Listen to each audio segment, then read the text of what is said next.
आयची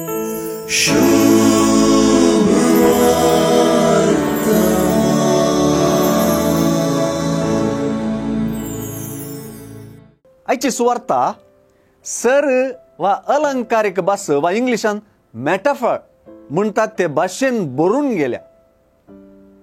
हांगासर थोड्यांचे तुझे शीस उपास करिनान कित्याक म्हणलें सवाल मात्र शीदा. जापी सगळ्यो अलंकारीक भाशेनूच दिल्यात. जापी ओपारिणी आसात. हेर उतरांनी सांगचें तर जापी वयल्या हंतार आसात. म्हणजे जापी दिल्ल्या हंताचेरच समजूंक येनात बकार ताच्या की वयल्या हंतार समजूंक जाय. ओपारी बरीत जापीचो गूढ अर्थ सोदून काडूंक जाय. काजाराच्या वोवळ्यांनी होरेत संगी आसतना उपास करूंक जायना. होरेताक काण्ण व्हरतना ते उपास करतले म्हणली उतरां शीदा जेजूशी आमचें गुमान वडतात. जेजू थंय देवाची हाजरी व्यक्त करतात. देवा आनी इस्रायला मदलो इजायान वर्णिल्लो लग्न बांद उगडासाक हाडतात. तेच परी होरेताक काडून वरची उतरां जेजूचे कुर्सार अंतिमतीक हाडतात.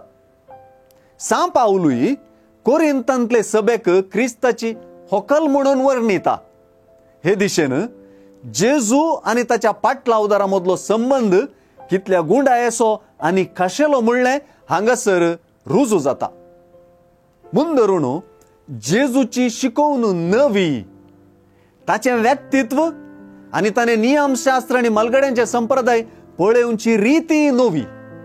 देखून जेजूक आटापूंक पोरण्या मानोभावांनी वा रितींनी कोणागी कश्ट मारतीत. जेजूक स्वीकार करचें नवो वायन नव्या चामड्या चिल्यांनी गेल्ले बरी. नव्या चिलांक मात्र फुलची सकत आसता. जेजूचे नवे शिकवणेन आनी व्यक्तित्वान फुलोंक सकचें गरजेचें. पूण पोरणी चामड्या चिलां वा पोरणे मानोभाव ही सकत नासतना पिंजतात. सांप्रदायिक लग्न माटवा भाशेंत सांगचें तर सुवार्तेचो गुरकार मार्क म्हणटा होरेत जेजूच्या ओवळ्या पाटलावदाऱ्यांक ताचे संगी नव्या संबंधाची आनी नवसारणेची सुवार्ता मोगान आनी मानान आयल्या म्हणटात गा. आतां ती आमकां पावली म्हणटात गा म्हणून जाप दिवचें ह्या मानाच्या ओवळ्यांक आमकां सोडलां.